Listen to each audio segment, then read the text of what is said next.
이번 주부터 12월 달 몇 주까지 종말에 관한 오실 메시아에 관한 내용들을 계속해서 시리즈로 전가하겠습니다. 왜 제가 이렇게 마음을 먹게 됐는가 하면은 이태원 사건을 바라보면서 우리가 이것을 절대 수수방관해서는 안 되겠다라는 생각이 들었고, 새벽기도 드릴 때마다 세운 교회들이 도대체 무슨 역할을 하고 있는가라는 것을 통해서 깊이 회개를 하게 되었습니다. 우리가 오실 주님을 바르게 알지 못한다면 마귀의 문화 속에 누구든지 동화될 수 있다는 사실입니다. 그래서 지난번에는 느헤미야 시리즈를 했고, 오늘부터는 이제 종말에 관한 부분들을 집중적으로 다뤄가도록 하겠습니다. 오늘 그 첫 번째 시간입니다. 여러분들이 잘 아시는 것처럼 우리 바티자 출판사에서 지금 연속적으로 지금 책이 계속해서 나오고 있습니다. 첫 번째 책이 창조 목적과 그리스도의 사역이었습니다. 내용의 핵심은 성자 하나님께서 왜 예수로 오셔야만 되는가? 성자 하나님께서 예수로 오실 때에 무엇 때문에 그리스도로 오셔야 되는가? 성자 하나님께서 예수 그리스도로 왜 성육신하여야 되는가? 라는 부분들을 교리적 측면에서 이것을 성경을 풀어서 창세기부터 요한계시록까지 내용들을 전개해내고 있는 책이 바로 창조 목적과 그리스도 사역이었습니다. 우리가 이제 일반적으로 이런 교리책들을 만들어 놓으면은 잘 팔리질 않습니다. 이 책을 팔아서 막 엄청난 수입을 거두고자 하는 그런 목적으로 책을 만드는 것이 아니라 문서 선교적 측면에서 십자가를 지겠다는 의미입니다. 그리고 계속해서 이제 느헤미야 시리즈가 나오고, 그리고 계속해서 우리가 이제 시리즈 책들이 나올 때에 모든 것들이 선교적 상명 속에서 주님의 명령인 줄 알고 뒤를 돌아보지 않고 앞만 바라보면서 지금 달려가고 있습니다. 뒤를 돌아보니까 책들의 재고가 눈에 너무 많이 띄어가지고 뒤를 돌아보면 안 되겠다는 생각이 들어서 앞만 보고 달려갑니다. 오늘 우리는 예수님을 만나게 되는데, 그 예수님은 제자들을 앉혀놓고 종말에 관해서 가르침을 주고 있는 예수님을 만나게 됩니다. 예수님께서 공생애를 이뤘던 3년, 왜 공생애를 3년 이룬가? 또 여러분 창조 목적과 그리스도 사역 안에 책 안에 있죠, 그죠? 예수님께서 공생애를 이루면서 하나님을 향해서 불의로 가득 찬 성전을 정화시킨 사건이 공생애 속에서 두 번 있습니다. 1차 정화는 바로 공생의 첫 번째 1년째 있었고, 두 번째 정화 사건은 예수님께서 십자가를 찢기 위해서 예루살렘에 입성하셨던 바로 공생의 3년 말기의 사건입니다. 예수님께서 공생애를 이루면서 하나님을 향해 불의로 가득 찬 성전을 정화하셨는데, 이만큼 하면 됐어, 내가 이렇게 했으니까 이놈들 혼을 냈으니까 이제 정신 차리겠지, 이게 아니었습니다. 예수님께서는 성전의 기능을 제대로 하지 못하는 성전을 완전히 덩을 져버립니다. 그리고는 다시는 예수님께서 그 성전에 들어가지 않습니다.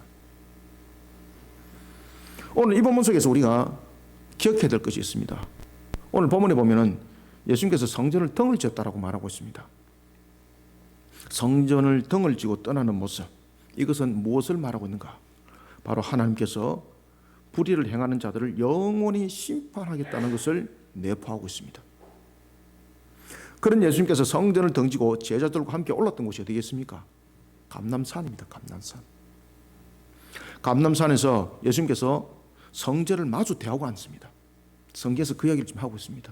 그래서 우리는 이런 부분들을 굉장히 민감하게 보셔야 됩니다. 예수님께서 우연히 앉아가지고 앉았는데 성전을 마주보고 앉았구나, 이것이 아닙니다. 예수님께서 성전을 마주보고 앉은 것은 의도성을 가지고 덩지고 감람산으로 올랐고, 감람산에서 성전을 마주 대하고 앉았고 라는 것은 굉장히 중요한 의미를 가지고 있습니다. 이 속에는 바로 종말이 담겨져 있었습니다. 감람산에서 성전을 마주 대하고 앉으신 예수님께서 제자들에게 예루살렘 성전의 파괴와 그에 따른 예언의 말씀을 줍니다. 그러면서 예수님께서 종말의 때에 대해서도 말씀을 줍니다. 그런가 하면 종말의 징조와 그 말씀을 줄 때에 종말에 임했을 때의 성도들의 자세는 어떻게 되는가, 이 말씀을 함께 줍니다. 우리가 특히 여러분이 인식해야 될 부분들은 예수님 당시에 유대인들이 종말 사상을 가지고 있었을까, 메시아 사상을 가지고 있었을까라는 것입니다. 여러분들은 어떻게 생각하십니까? 그들에게는 분명하게 메시아 사상이 있었고 종말 사상이 있었습니다. 그런데 유대인들이 가지고 있는 이 메시아 사상과 종말 사상은 우리가 알고 있는 오실 주님이 아니었습니다. 죄악된 심판이 아니었습니다. 그들은 바로 해방을 말하고 있었습니다. 로마의 압제로부터 해방이 종말로 봤던 겁니다. 그리고 로마 압제로부터 해방시킬 자가 올 것을 메시아로 봤던 겁니다. 그 속에 누가 있겠습니까? 그 속에 마카베가 있었습니다. 당시 유대인들은 로마 압제 가운데 놓여있는 자신들의 해방시킬 메시아의 도래를 종말론과 연관시키고 있었습니다. 그들이 생각했던 메시아의 도래는 바로 마카베와 같은 그런 자였는데, 마카베는 역사 속에서 BC 2세기의 인물이었습니다. 그는 레위인이었거든요. 하스모니아, 이 헬라 제국이, 하스모니아 정권이 이 다스릴 때에 이 제국이 세 개로 분리됩니다. 알렉산더가 죽고 난 뒤에 이게 이제 정권들이, 새 장군들이 형성을 하면서 마치 관할을 나눈 것처럼 헬라 제국은 이렇게 갈라지게 됩니다. 그때에 한적을 만났던 안티오쿠스, 그 당시에 이 안티오쿠스가 자신이 패전하였던 그 전쟁의 화풀이로 예루살렘을 보복 삼게 되는 것이었고, 그리고 예수님, 그리고 이제 성전을 아주 모독하게 하는 행위가 벌어지게 되는 겁니다. 제단 위에 돼지를 바치고 돼지 피를 뿌리고. 그런데 여기에 대해서 아무도 반응할 수가 없었습니다. 왜 그런가 하면 그를 이길 만한 군사가 없었기 때문입니다. 헬라 제국의 지배 상태에 있었기 때문입니다. 이때에 레위인 가운데서 한 사람이 들고 일어나가서 군사를 일으키게 되는데, 그때가 바로 BC 약 164년경이었습니다. 참고로 BC라는 것은 비포 크라이스트, 예수님이 오시기 전 역사를 BC라고 말합니다.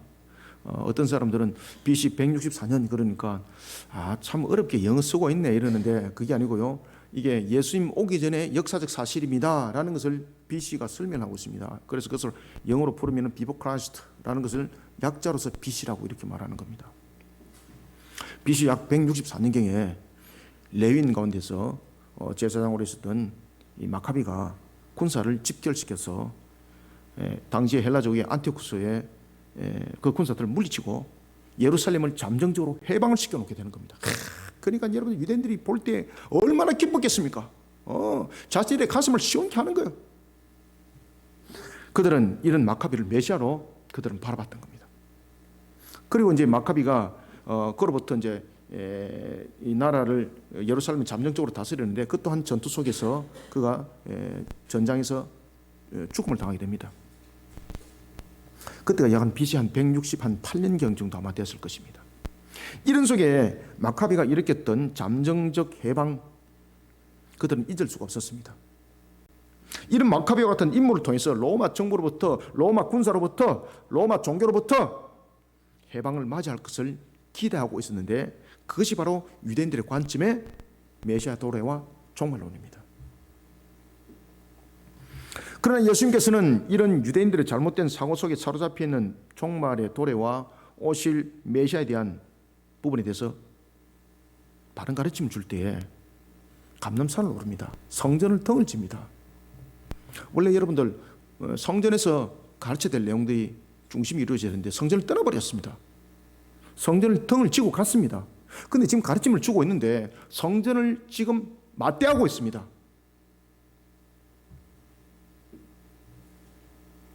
이를 통해서 예수님께서 제자들에게 말씀을 주고 있는데, 그 종말은 지금까지 제자들이 알고 왔던 유대적 관점 속에서 있었던 그들의 상식과 그들의 이해와 그들의 전통이 전부 다 무너지는 것이었습니다. 예수님께서 종말에 관한 말씀을 줄 때는 그곳에는 심판이 있었고, 그 심판은 바로 죄악된 악의 세력을 향한 하나님의 진노의 불칼이 그 속에 함께 있다는 것을 말씀을 통해서 줍니다. 유대인들의 해방이 아니었습니다. 종말과 심판은 유대인들의 해방이 아니라 바로 죄인을 향한 완전한 구원과 그리고 죄악을 향한 완전한 심판이었습니다. 이것을 성취하는 것이 바로 종말이었습니다.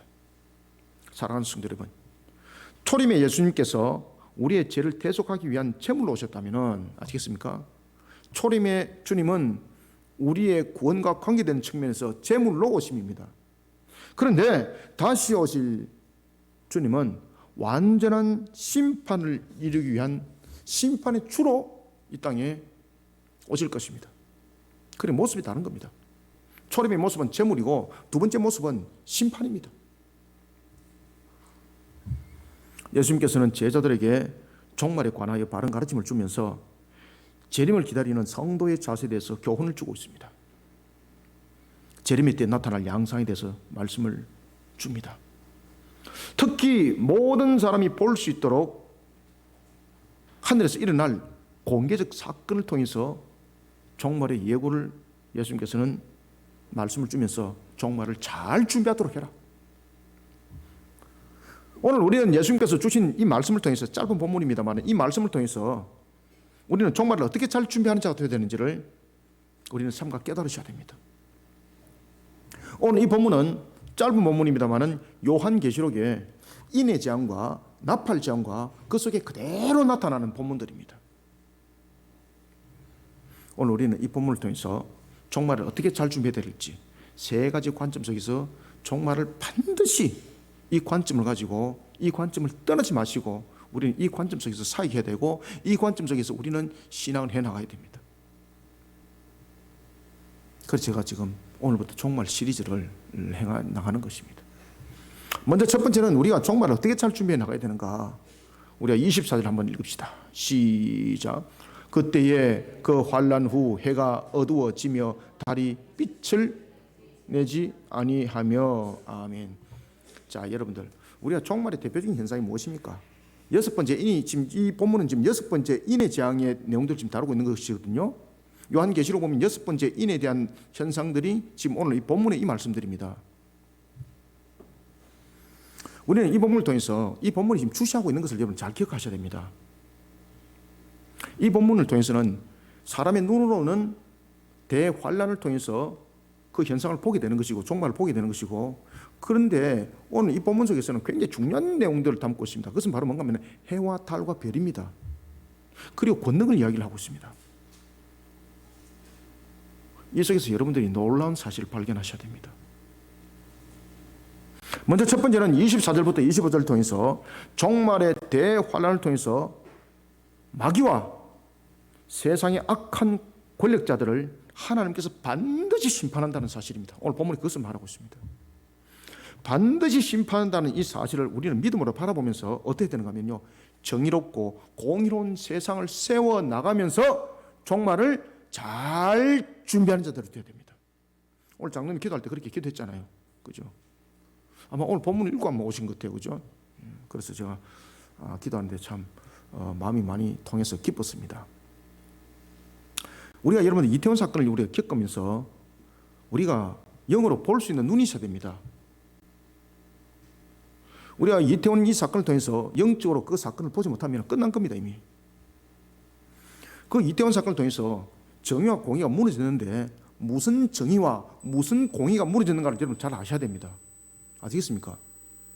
여러분들이 생각하고 있고 여러분들이 상식적으로 생각하는 그 정의와 그 공의가 아닙니다.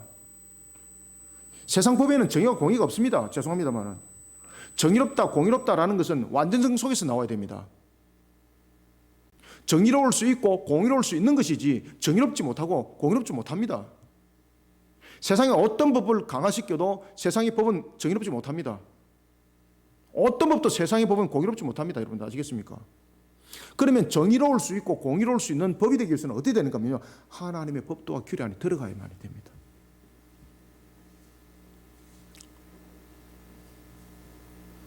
복음을 전하는 것을 거부하게 만들고 예수 그리스도가 우리의 구세주라는 것을 택도 없는 소리라고 떠들면서 정의 공의 말하면 그게 정의 공의가 맞는가요?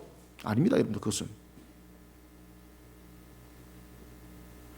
우리는 먼저 첫 번째 이와 같이 우리는 종말을 바라보면서 반드시 해와 달과 이 별들의 사건을 통해서 하나님께서는 마귀와 그리고 대적을 하고 있는, 하나님을 대적하고 있는 이런 불의의 권력자들, 세상의 악한 권력자들, 하나님이 반드시 심판한다는 겁니다. 그런데 이 속에 또 하나 뭐가 있는가 하면 우리는 그 심판을 바라보는 것으로만 끝나는 것이 아니라는 겁니다. 우리는 준비하라 그랬습니다. 무엇으로 준비되는가? 그런 상황을 확실히 알고 정의와 공의를 세워나가는 일에 우리는 종말을 준비해 나가야 되는 것입니다. 종말의 시와 때는 어떤 상징적인 숫자를 계산해서 증명되지 않습니다. 지금도 여전히 이 이단들이 이 가지고 계산하고 있는데 참 한심스럽습니다.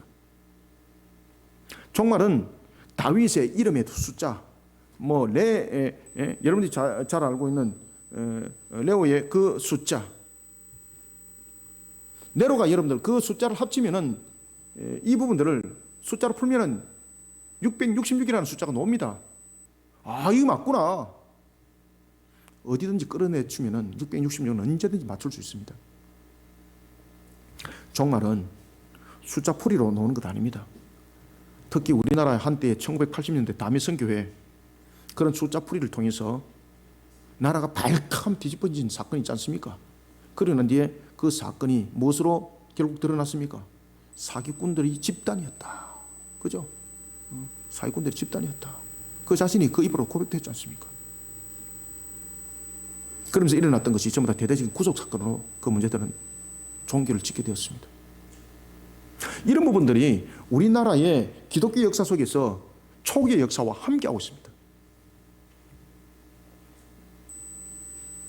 그리고 또한 우리나라의 이단들과 굉장히 깊은 관계를 가지고 있는 전도관에 대한 문제들도 이 문제들과 전부 다 희석되어서 함께 나타났던 것이죠.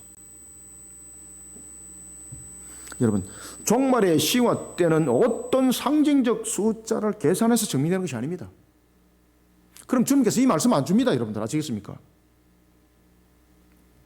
마태복음 24장 36절 보십시오. 마태복음 24장 36절에 따르면 그날과 그때는 하늘의 천사도 모른다 그랬습니다. 오직 누구만이 안다 그랬습니까? 왜 오직 하나님, 왜 오직 아버지만이 안다 그랬을까요? 이유가 있습니다.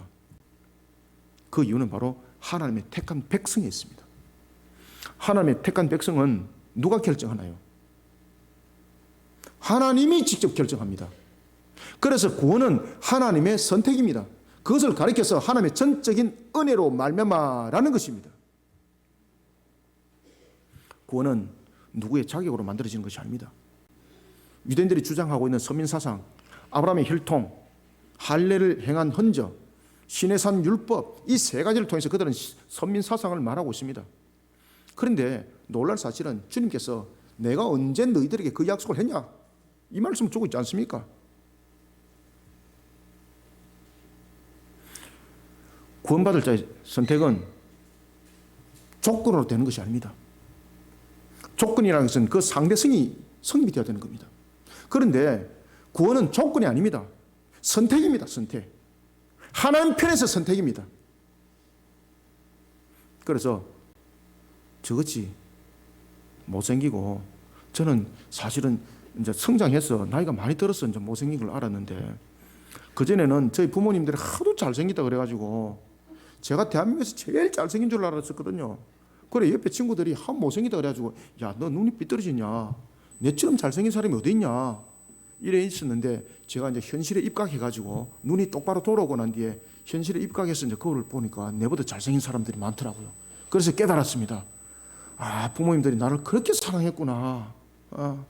하나님이 우리를 어떻게 선택했다고요? 우리의 자격을 보고요? 아니에요. 우리를 어떻게 하사?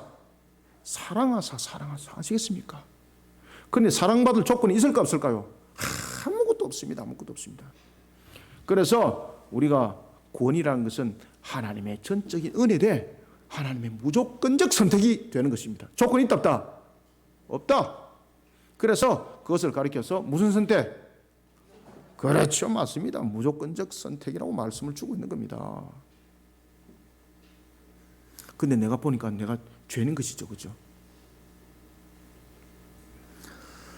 하나님의 택한 백성의 구원과 관련이 있기 때문에 바로 종말의 그날은 하나님만이 알고 있는 겁니다. 왜? 하나님만이 택한 자 알고 있고, 그리고 그가 불러 모으는 것이 끝나는 시점을 하나님만이 알고 있거든요. 이것을 하나님께서 안 알려줘요. 왜? 알려주면 마귀가 이거 나만 놔두겠습니까? 그래서 하나님께서 그것을 하나님만의 비밀로 가지고 있는 거예요. 그래서 그 시와 때는 아무도 몰라요, 여러분들.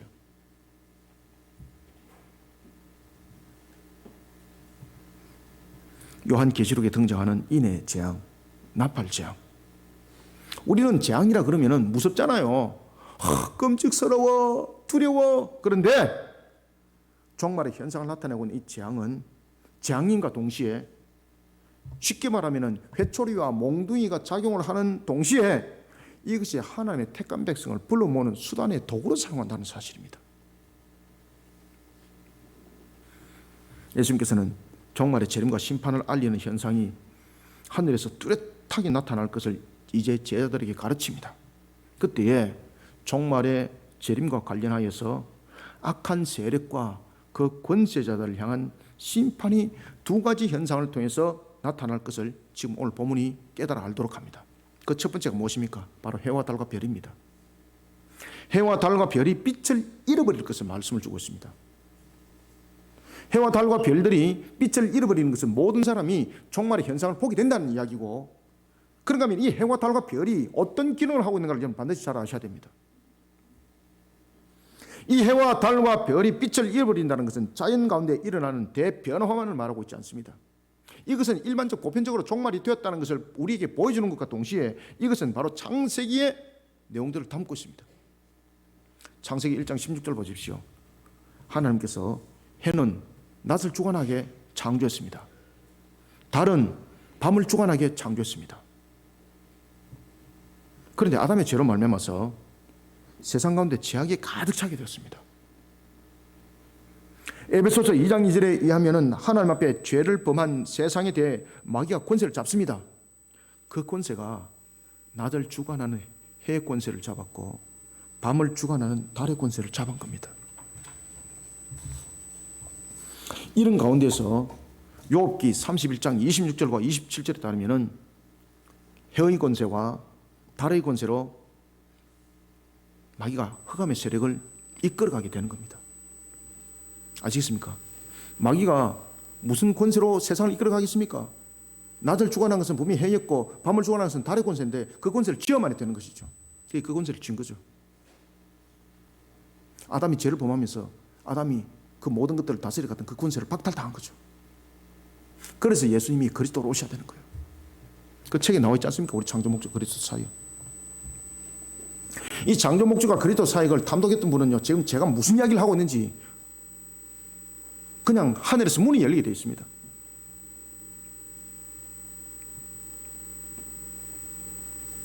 해와 달의 권세를 통해서 흑암의 권세를 이끌어갔던 마귀가 만들어낸 것이 무엇입니까?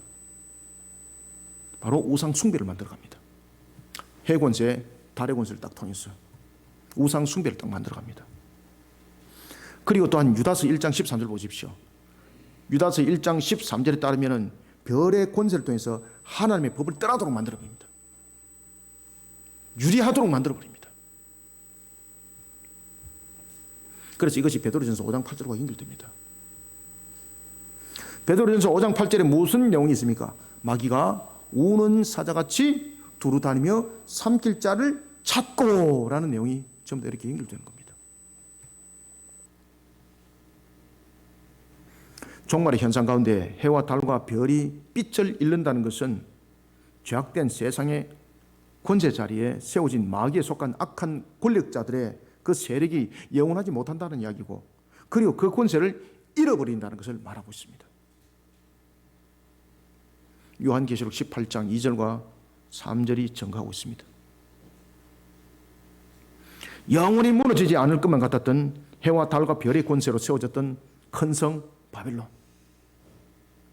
그 권력, 그 권세를 잃어버리고 무너짐을 당하게 되는 것이 바로 종말입니다. 두 번째는 오늘 본문에 보면은 하늘에 있는 권능들이 흔들릴 것을 말하고 있습니다. 첫 번째는 빛을 잃어버린 것을 말하고 있습니다. 두 번째는 하늘의 권능이라고 말하고 있습니다. 하늘의 권능이 흔들릴 것이라고 말하고 있습니다. 권능이 흔들린다는 것은 정의롭지 못하고 공의롭지 못한 가증한 것들로 가득 채워진 악한 세력을 향한 하나님의 심판의 단행을 말하고 있습니다. 24절, 25절 두 절을 제가 방금 이야기했던 말씀드렸던 것을 기억하고 두 절을 읽어주시 바랍니다. 시작. 그때에 그 환난 후 해가 어두워지며 달이 빛을 내지 아니하며 별들이 하늘에서 떨어지며 하늘에 있는 권능들이 흔들리리라. 아멘. 저의 영도 이 종말에 관해서 바른 말씀을 전가하면요, 저의 영이 힘이 생겨요. 왜냐하면 이것이 정인의 길에 해야 될 사명이거든요. 여러분들이 잘 될 것입니다. 어쨌든 간에 여러분들 복을 받으시고 오늘도 여러분들 빌딩을 하나 사시고 오늘도 수억 버세요. 이러면 제 영이 슬퍼요. 여러분들 아시겠습니까? 왜냐하면 그것이 내 사명이 아니기 때문입니다. 영은 굉장히 민감합니다. 영은. 오늘 본문에 나타나고 있는 것처럼 이런 빛을 잃어버리는 것과 그리고 권능이 흔들린다는 것, 이것을 통해서 종말의 대환란이 우리에게 무엇을 말하고 있는가를 증거를 해주고 있습니다. 종말의 대환란은 인의 재앙과 나팔 재앙을 통해서는 하나님의 택한 백성을 불러모으는 도구로 사용됩니다. 요한계시록 때 제가 여러분들에게 가르쳐 드렸던 것처럼 대접 재앙은 택한 백성을 불러모으는 도구가 아닙니다. 인의 재앙과 나팔 재앙은 다릅니다. 인의 재앙과 나팔 재앙은 첫 번째 부름과 두 번째 계수에 대해서 첫 번째 계수와 두 번째 계수 민수기와 연결된다 그랬죠? 그런데 대접 재앙은 갖다 부어버리는 겁니다. 바로 마귀를 향한 악한 세력을 향한 갖다 부음입니다. 이때 천연왕국이 함께 일어나는 겁니다. 이때 여러분들 대접장은 피할 길이 없는데 우리가 천연왕국이 없다면 우리도 같이 그 환란을 겪는 겁니다. 여러분들. 그런데 죄송한데 대접장은 저와 여러분들이 겪지 않는 장입니다. 그때 우리가 어디에 있다고요? 천연왕국에서 그들이 멸함을 보고 우리가 기뻐하는 그 자리에 우리가 왕노릇하는 겁니다.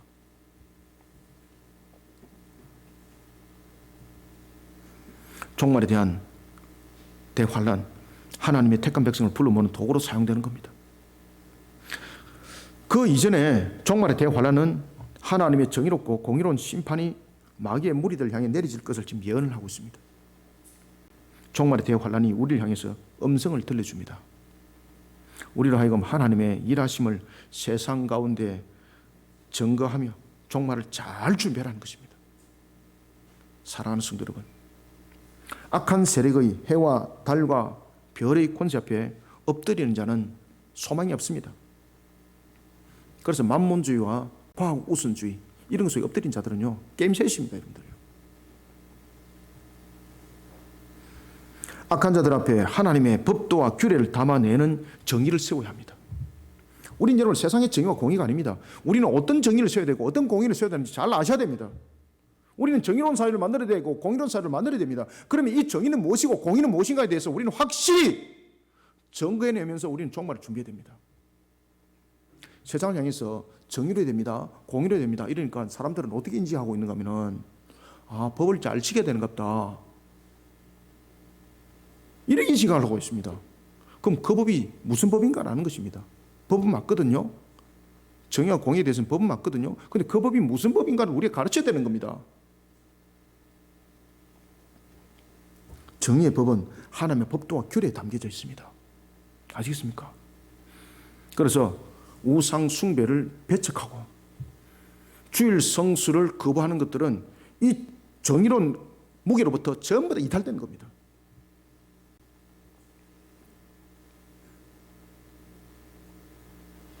그래서 우리가 정의의 저울추에 가장 중심이 되는 것이 바로 십계명입니다.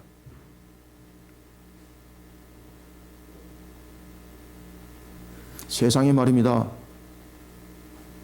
자신의 빛을 갚으려고 아무리 세상이 말세가 돼도 그러니까 악한 세상이 마지막 때 되면 그런 일들이 납니다. 이 딸이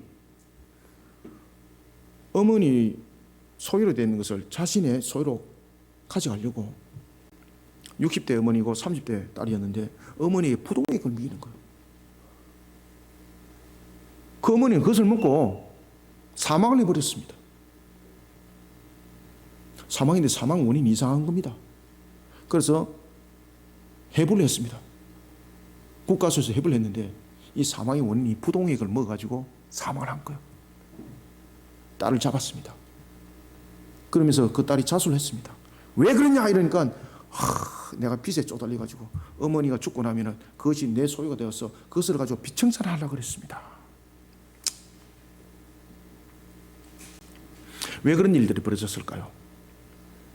하나님의 정의는요, 우리의 가치와 기준을 바로 세우는 겁니다. 십계명에 보면 내 부모를 공경하라고 말하고 있습니다. 내 부모를 공경하는 것은 부모의 공경을 통해서 하나님을 보게 되는 것이죠. 이웃의 것을 탐하지 마라 그랬습니다. 우리는 세상 속에서 물질관 속에서 살아가기보다는 하나님 안에서 만족을 찾아 나가라고 했습니다. 그것이 다 십계명 속에 있는 거죠. 우리는 세상에 주어진 그 공의라는 것은 세상에서 말하고 있는 그 정의 공의가 아닙니다. 우리의 정의는 무엇입니까? 하나님의 법도와 규례 안에 들어오는 것입니다.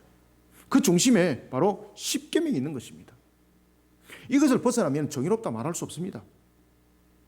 그 다음에 두 번째는 무엇이 공의인가? 공의라는 것은 한쪽으로 균형을 잃지 않는 것을 공의라고 말합니다. 세상 속에서는 공의가 있다 없다? 없습니다. 그러면 이 공의는 무엇인가? 바로 예수 그리스도의 십자가입니다. 회개하라 천국이 가까이 왔다라고 증거했던 예수 그리스도의 십자가입니다. 우리가 정의가 법도와 규례가 중심이 되는 십계명이 중심이 된다면 바로 공의는 어떤 관계 속에도 기울어지지 아니하는 우리의 구원의 완성을 이루는 그 공의입니다. 그 공의 속에 예수 그리스도가 우리의 구세주가 되는 그 공의 속에 우리의 제삼이 있고 그 속에 우리의 영생 복락이 있습니다.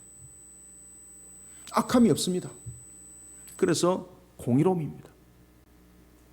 우리는 이 두 가지 사역을 정말 때 확실하게 해야 됩니다.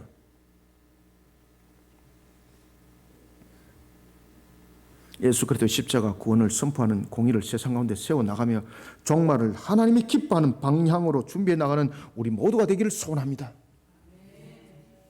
두 번째는 26절을 읽습니다. 시작. 그때의 인자가 구름을 타고 큰 권능과 영광으로 오는 것을 사람들이 보리라. 아멘. 두 번째는요, 우리가 종말을 어떻게 준비되는가 하면 하나님의 영광을 드러내는 정인이 되어야 됩니다. 하나님의 영광을 드러내야 됩니다. 두 번째는 부활의 주님입니다. 부활의 주님께서 심판의 주님으로 반드시 이 땅에 다시 오셔서 하나님의 영광을 드러낼 것이라는 사실을 우리는 세상 가운데 증거해낸 정인으로서 그날을 잘 준비하는 그리스도인이 되어야 합니다. 종말이 심판을 단행하는 것은 완전한 판결을 위해서입니다. 영육간의 심판은 반드시 일어납니다. 천년 왕국을 이루기 전에 부활하였던 신자들과 천년 왕국의 끝자락에 있을 곡과 마곡 전투, 그 곡과 마곡 전투에서 마귀가 두 번째 유황불못에 던져집니다. 그리고 난 이후에 음부에 있던 불신자들이 영육간에 부활을 하게 됩니다. 그리고 심판돼서 불신자들은 행의 책대로 불못에 던짐을 당하게 되는데 이것을 가리켜서 요한계시록에서는 둘째 사망이라고 일컫고 있습니다. 그리고 예수 그리스도의 보혈로 대속받은 신자들은 생명책에 그 이름이 기록됩니다. 이런 내용들을 요한계시록 20장 7절부터 15절이 증거하고 있습니다. 신자들은 하늘 보좌에서 내려온 새 예루살렘이죠. 새하늘과 새 땅에서 영생 복락을 누리면서 영원히 살아갑니다. 이것을 요한계시록 21장과 22장이 증거하고 있습니다. 이런 심판의 완성을 이루기 위해 인자가 구름을 타고 큰 권능과 영광으로 오실 것을 말하고 있습니다. 그런데 이 부분을 가지고 질문이 들어왔습니다. 목사님 두 분 이제 싸운 거죠. 목사님 판결을 내려주십시오. 왜 그럼 제가 이제 가르치는 사람이니까 판결을 내려주십시오. 성경에 보면은 인자가 구름을 타고 온다 그랬고 백마를 타고 온다 그랬는데 구름입니까? 백마입니까? 그래서 제가 두 사람 불렀습니다. 자, 둘이 마주보고, 자, 서로 마주보고 서로 머리를 땅 하고 박는다. 제가 왜 그렇게 했겠습니까? 야, 이 어리석은 자들아, 이 뜻입니다. 여러분들, 백말과 구름은 무엇을 상징하는, 상징성을 말하고 있는 겁니다. 백말은 무엇입니까? 승리의 상징, 그죠? 권능과 승리로 오신다는 이 뜻입니다. 그런데 백말과 구름 가지고 점심 내기를 했다는 거죠. 점심 내기를 했다는 겁니다. 그래서 제가 이런 말을 했습니다. 똑바로 배우고 점심은 내가 사겠다. 점심에 헛된 짓 하지 말고, 그래가지고 혈기 내세우지 말고, 점심은 내가 해결해 줄 테니까 두 사람 정신 똑바로 차리고. 백마를 타고 온다는 것은 승리의 상징을 말하고 있는데, 그것은 바로 악에 대한 심판을 말하고 있고, 그 다음에 구름은 권능으로 온다는 것이다. 바로 하나님의 그 권세로서 심판적으로 온다는 것을 말하고 있기 때문에 그것은 동일한 내용들을 담고 있다.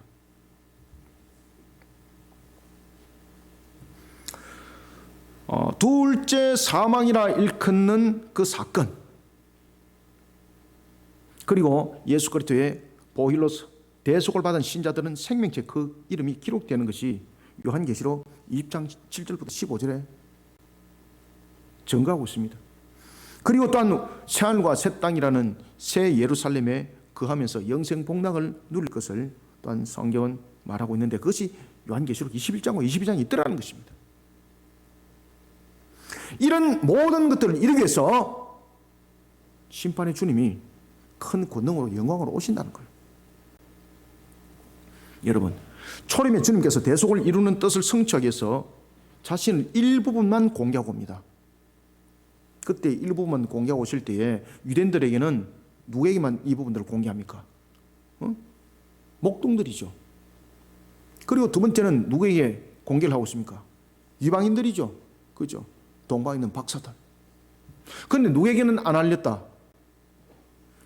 헤롯에게는 안 알렸습니다.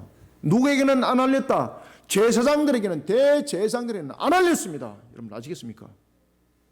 그래서 초림의 주님은 대속의 성취를 이루기 위해서 일부 공개로만 오십니다. 그런데 일부 공개로 오실 때 완전 비밀로는 오지 않습니다. 왜 그러면 오신 것을 확인해야 되니까. 그런데 예수님께서 오신 것을 이 마귀는 알지 못하도록 그 막을 막아버린 것이 일부 공개입니다. 그런데 심판의 주님은 그렇지 않습니다. 심판의 주님은 모든 세력들이 다 보도록 공주에서 옵니다. 세상에 대해서 최종적이고 완전한 심판을 위해서 큰 권능으로 오십니다. 누가복음 21장 25절부터 27절은 여기에 대해서 증거하고 있습니다. 해와 달과 별이 빛을 잃을 것이며 하늘과 땅에서 일어나는 예상하지 못한 강력한 천재지변이 일어날 것을 예고를 하고 있습니다.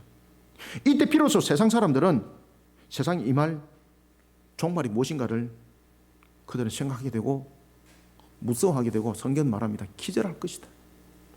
기절할 것이다.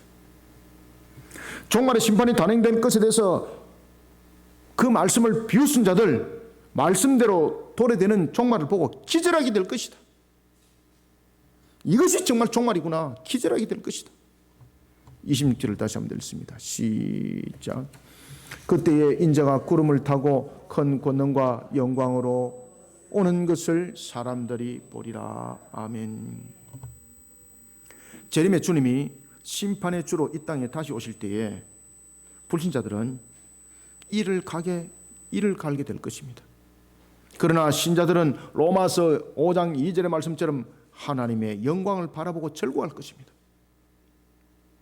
큰 권능과 영광이 세상의 불의한 권세를 심판하는 것을 통해서 그 모습을 나타낼 것이며, 요한계시록 5장 13절의 말씀처럼 세상의 모든 피조물을 구원하시는 이 영광으로 드러나게 되는 것입니다. 성경은 말합니다. 내가 또 들으니 하늘 위에와 땅 위에와 땅 아래와 바다 위에와 또 그 가운데 모든 피조물이 이르되 보좌에 앉으신 이와 어린 양에게 찬송과 존귀와 영광과 권능을 세세토록 돌릴지어다 하니. 아멘.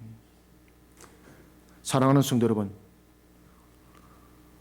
부활의 주님께서 심판의 주님으로 이 땅에 반드시 오신다는 사실을 세상은 받아들일까요? 안 받아들일까요? 안 받아들입니다. 왜 안 받아들입니까? 권세를 지금 누가 쥐고 있다고요? 악한 것이 공중의 권세를 쥐고 있기 때문에 이것을 안 받아들이고 부인하도록 만들고 있고 사람들에게 믿지 못하도록 회방하고 있습니다. 고린도전서 5장 12절 이하의 말씀에도 이 사실을 증거하고 있습니다. 안 받아들인다. 안 받아들인다. 부활의 주님께서 심판의 주님으로 이 땅에 반드시 오실 것을 하나님은 약속하셨습니다. 천지와 만물의 창조주면서 동시에 만물을 주관하고 계시는 살아계신 하나님께서 약속하셨습니다. 제가 약속했습니까? 소설책에서 약속했나요? 아닙니다. 지금도 살아계신 하나님, 어제나 오늘이나 언제나 동일하신 하나님, 그분이 약속하셨습니다. 우리는 이 사실에 대한 정인으로 이 땅에 남겨진 자들입니다. 그래서 우리는 교회라는 이 단어 속에서 명확한 것을 우리는 찾아 들어가야 되는 것입니다. 저는 그런 부분들 속에서 그 깨달음을 알았기 때문에 제가 뒤를 돌아보지 않는다 그러잖아요. 뒤를 돌아보면은 내가 지나왔던 흔적 속에서 가슴 아픈 것밖에 안 보이고 이 길 멈춰야 되겠다. 왜 그런가 하면 우리의 모든 미래는 무엇을 가지고 우리는 바라보는 겁니까? 우리의 현재는 과거를 통해서 현재를 우리는 또한 만들어가고 있고 과거를 통해서 우리는 미래를 또한 바라보는 그런 속에 우리들의 모습들을 만들어가기 때문에 과거라는 것은 참 중요합니다. 그런데 과거가 그렇게 계속해서 힘든 것만 남아있고 주님의 사역을 감당했는데 계속 힘든 보따리만 남아있으면 그것을 돌아보게 되면 앞으로 나갈 수 있는 용기가 생기겠습니까? 안 생기는 거죠, 여러분들. 아시겠습니까? 안 생기는 겁니다. 그래서 주님의 사역을 감당할 때는 주님께서 제자들에게 계산기를 안 줬습니다. 계산하지 마라. 그죠? 하늘에서 만나를 내릴 것이다. 제가 그렇게 사역을 하고 있는 겁니다, 여러분들. 그러니까 저 얼굴을 보십시오. 얼마나 여러분 행복한 사람입니까? 근심이 있었니까 제가 근심과 염려가 없습니다. 제가 성격이 이상해서 그런 것이 아닙니다. 제가 정신적 질환이 있어가지고 근심 염려 있는 것이 아닙니다. 저 누구보다도 현명합니다. 분별과 판단력 좀 분명한 사람입니다. 저는. 저 20대 때요. 사람들이 저에게 해를 내둘 정도로 그런 사람이었습니다. 저에게. 전 분명합니다. 그런데 저는 행복합니다. 왜 그런가 하면요. 오실 주님이 그날이 속히 도래되고 열릴 새하늘과 새 땅이 무엇인지를 알고 있기 때문입니다. 사도 바울이 그것을 알았기 때문에 자신의 순교 현장 속에서 그는 하늘의 상급을 바라봤던 것이고 스데반은 돌을 맞아 죽는 그 순간도 하늘의 문이 열리면서 그 사실을 알았기 때문에 살려주세요. 너무너무나 아파요. 이렇게 말하지 않았다는 것입니다. 주여 이들은 자신들의 죄를 알지 못하오니 저들을 용서하여 주옵소서. 이런 기도가 나왔던 것입니다. 우리는 바로 이와 같이 오실 주님을 증거하는 측면에서 그 사실을 증거하라고 이 땅에 남겨둔 자들입니다. 그런 우리는 교회입니다. 우리는 이 사실에 대한 증인이 되어야 됩니다. 이 모습 회피하면 안 됩니다. 어떤 목사님들은 제보를 합니다. 목사님 너무 강성이에요. 대충 좀 탈도하고 이렇게 가셔야 되는데 여러분들 강성과 약성과 중성이 어디에 있습니까? 사명자로 세워졌으면 사명을 감당하는 것이지 그 속에 강성, 중성, 약성이 어디에 있습니까? 사명 감당하지 못하면 옷 벗고 나가면 되는 거예요.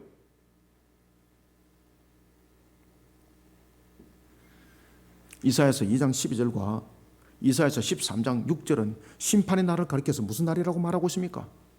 여호와의 날이라고 말하고 있습니다. 심판의 날을 가리켜서 무슨 날이라고 한다고요? 주의 날이라고 가르치고 있어요. 여러분들 아시겠습니까? 하나님은 멸망을 위해서 심판하는 것이 아닙니다. 죄악을 심판하시고 악으로부터 완전히 구별해내기 위해서 심판하는 겁니다. 그러니까 심판이 얼마나 감사해요, 여러분들. 그러니 심판은 하나님의 정의로움이라는 법도와 규례가 살아있는 날이고 예수 그리스도로 말미암아 구원에 이르는 공의를 완전하게 실현하는 날이 여호와의 날이 되는 것입니다. 아시겠습니까? 슬픈 날이면 여호와 날이라 말하지 않습니다. 암울한 날이면 주의 날이라 말하지 않아요, 여러분들요. 하나님의 속성 안에서는 슬픔과 괴로움과 고통이 없어요. 화평과 화목과 사랑이 있어요, 여러분들. 그래서 여호와의 날이라고 말하는 거예요. 심판날을 주님의 날이라고 말하는 거예요. 우리는 여기에 대해서 정인이 되어야 됩니다. 하나님의 영광을 드러내는 일꾼으로 종말을 잘 준비하는 그리스도인이 되어야 한다는 사실을 저와 여러분들은 잊지 않으셔야 됩니다. 마지막으로 27절을 읽읍시다. 시작. 또 그때에 그가 천사들을 보내어 자기가 택하신 자들을 땅 끝에서부터 하늘 끝까지 사방에서 모으리라. 아멘. 이제 나팔장에 대해서 7번째 나팔장에 대해서 지금 이야기를 하고 있는 것도 아니겠습니까? 이 재앙을 누가 또 가장 기다리는 거 아십니까? 모든 피조세계입니다. 모든 피조세계. 우리는 마지막으로 27절 어떻게 종말을 잘 준비해야 되는가 하면요, 구원은 하나님의 전적인 은혜로 말미암다는 것과 함께 모든 피조세계를 회복시키는 하나님의 은혜가 함께 한다는 사실을 만민을 향해서 증가하며 종말을 기쁘게 잘 준비하는 자들이 되시길 바랍니다. 구원은 그 사람의 능력과 자격으로 이루어지는 것이 아닙니다. 여기서 그 사람의 능력과 자격으로 아마 구원을 말한다면은 우리 윤봉술 권사님 한 분 외에는 구원받을 자가 여기 있겠습니까? 저는 아무도 없다 생각합니다. 우린 자격 없습니다. 저도 마찬가지고. 구원은 전적으로 하나님께서 선택해 주셨기 때문에 이루어진 겁니다. 그러니까 우리가 얼마나 감사해요, 우리가. 윤봉수 권사님도 하나님께서 선택해 주셨기 때문에 구원이 있지, 하나님이 선택 안 해주시면 이곳에 못 앉아겠어요.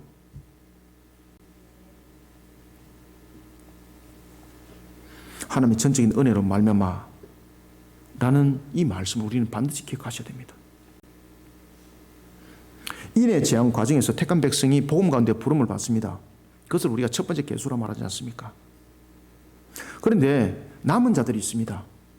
99 중에서 100 중에서 99이 인의 재앙으로 부름을 받았습니다. 첫 번째 계수입니다. 99이라는 것은 첫 번째 계수가 끝났다는 이야기거든요. 이런 하나를 찾으러 났습니다. 이것이 바로 나팔장입니다. 아주 완악한 자들이죠. 하나님의 택한 백성들 가운데서 아주 완악한 자들이 있습니다.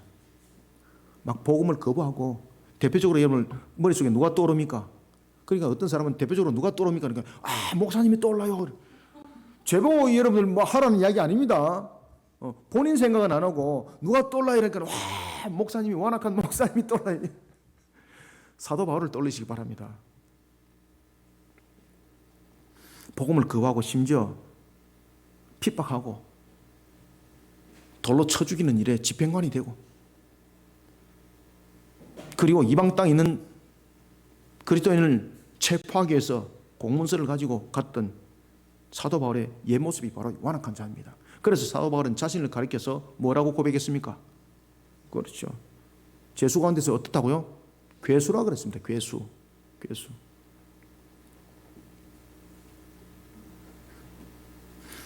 마귀의 강력한 사슬에 매이는 자들입니다. 그런데 이 자들이 그냥 복음으로 들려지겠습니까? 안 되는 거죠.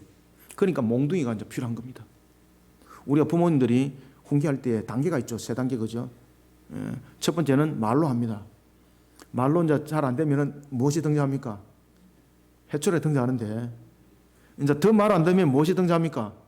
이제 몽기 등장하는 겁니다. 여러분 다 경험 있죠, 그죠? 예, 경험 있습니다.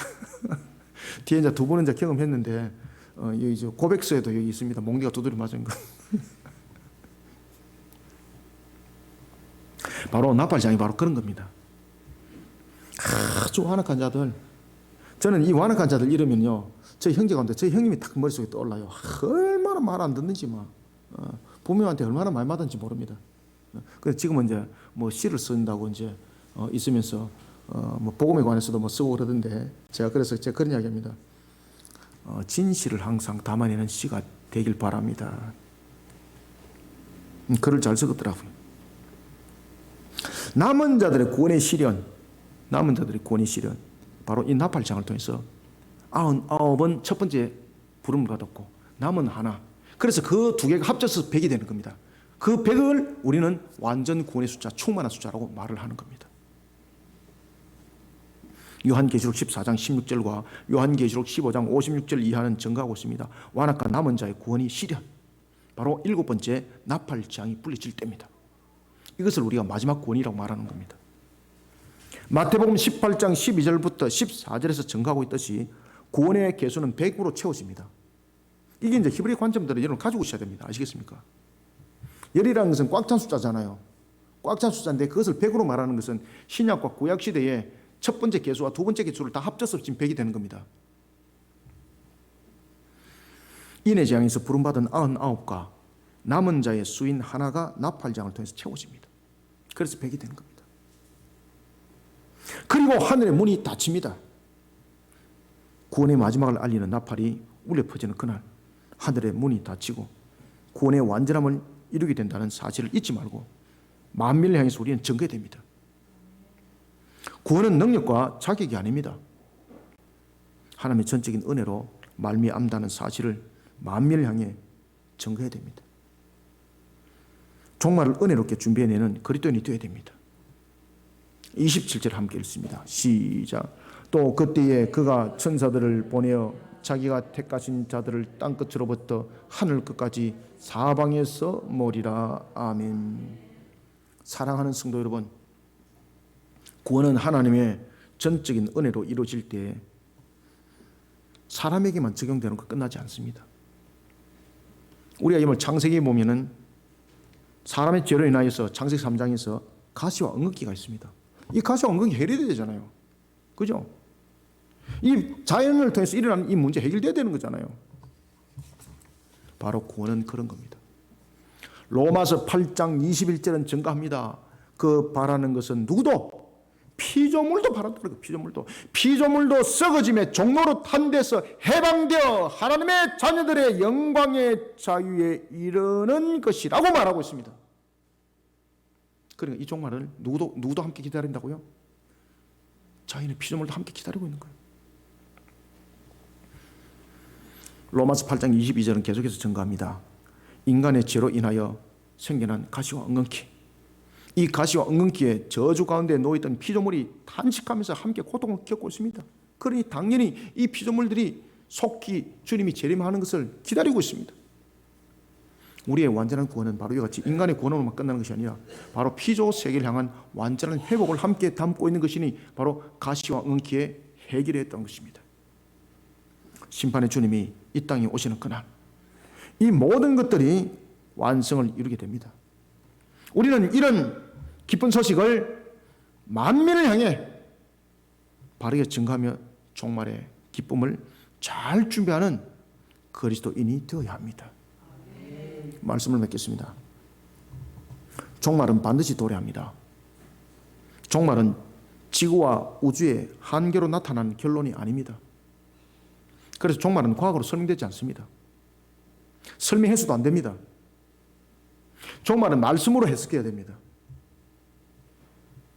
종말은 하나님의 뜻을 성취하는 날입니다. 성경은 이런 종말을 가리켜서 여호와의 날이라고 또는 주의 날이라고 우리에게 증거해주고 있습니다. 종말은 하나님의 정의와 공의가 완전히 성립되는 날입니다. 하나님의 법대로 선악이 완전하게 구별되는 정의로운 날입니다. 종말은 예수 그리스도가 우리의 구원을 위해 십자가에서 대속을 이루신 공의가 완전히 실현되는 공의의 날입니다. 이런 종말의 날에는 마귀와 악한 권세자들을 심판하셔서 하나님의 정의로움이 증명될 것입니다. 그리고 새하늘과 새 땅의 새 예루살렘의 시련을 통해 구원의 백성들이 그할 영원한 길이 열릴 것입니다. 어떤 악함도 함께하지 않는 하나님의 공의로움이 증명되는 날이 바로 종말입니다. 그러니 우리는 이 날을 사모해야 되는 것입니다.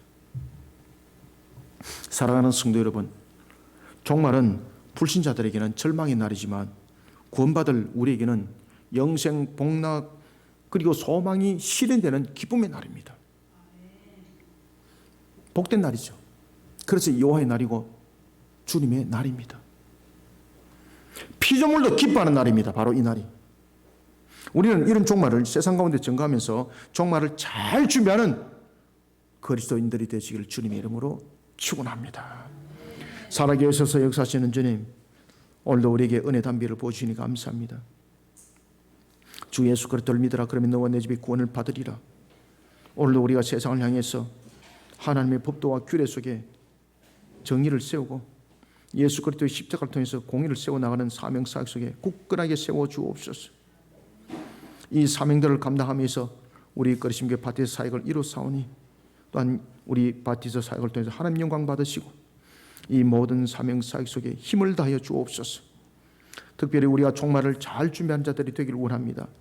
종말은 수수방관하는 속에 있는 것이 아니라 하나님께서 이 땅에 에클레시아 교회를 세우시고 우리를 남겨둔 목적을 실현하는 속에 종말은 속히 실현되는 것이오니 우리는 자신들의 사명과 사역 속에 언제든지 부지런한 자 되고 언제든지 주님의 군사된 자리에 들어서서 일어서기를 두려워하지 않고 항상 담대함으로 나갈 수 있도록 오늘도 우리를 성령의 전신갑주로 입혀 주시옵소서. 복음의 신을 신게 하시고 진리의 띠를 띠게 하시고 의의 흉배를 치게 하시고 믿음의 방패를 들고 구원의 툭을 쓰고 말씀의 성령의 검을 들고 우리는 이와 같이 종말의 군사된 자가 되어 하나님의 뜻을 힘있게 세워나가기를 원합니다. 이런 가운데 우리에게 주신 말씀이 우리에게 꼴이 되고 양식이 되게 부족함이 없도록 은혜의 담비로 우리를 적셔 주옵소서. 우리의 심령을 옥토발스로 읽어주신 하나님께서 오늘도 주신 말씀이 우리 속에 감동 감화로 끝나는 것이 아니라 사명의 말씀이 되게 하여 주시고 우리가 부여잡는 횃불의 말씀이 되게 하여 주옵소서. 오늘도 주신 말씀으로 우리 모든 성도들이 은혜의 강에 푹 젖어들길 소망하며 예수님의 이름으로 기도드립니다. 아멘.